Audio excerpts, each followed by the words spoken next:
এবারের Asia cup ক্রিকেটে বাংলাদেশ দলের পারফরম্যান্স কতটা ইতিবাচক হবে তা নিয়ে সন্দেহে ছিল দলের সমর্থক, খেলোয়াড় ও টিম ম্যানেজমেন্ট। অগোছালো দল নিয়েই এশিয়া কাপে মাঠের লড়াইয়ে নামে বাংলাদেশ দল। গ্রুপ পর্বের প্রথম ম্যাচে হংকংয়ের বিপক্ষে জিতলেও বাংলাদেশের খেলায় ছন্দ ছিল না। শ্রীলঙ্কার কাছে পরাজয়ে সুপার ফোরে খেলার শঙ্কা দেখা দেয় বাংলাদেশের। আফগানিস্তানের বিপক্ষে জয় পেলেও সেখানে কোনো পরিকল্পনা দেখা যায়নি। তবে শ্রীলঙ্কার টানা ৩ জয়ে বাংলাদেশ সুপার ফোরে খেলার যোগ্যতা অর্জন করে।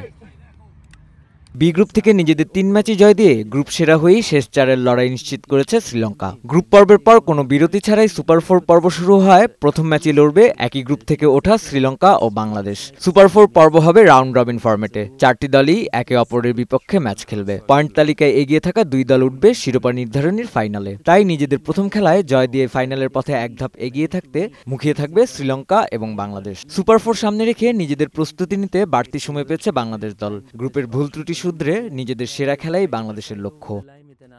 এদিকে এই গ্রুপ থেকে সুপার 4-এ নিজেদের জায়গা নিশ্চিত করেছে ভারত ও পাকিস্তান। গ্রুপ চ্যাম্পিয়ন হয়ে শেষ 4-এ লড়বে ভারত আর রানার্স আপ পাকিস্তান। দুবাইয়ে আগামী রোববার মুখোমুখি হবে এই দুই চিরপ্রতিদ্বন্দ্বী। আশরাফুল আনন, বৈশাখী সংবাদ।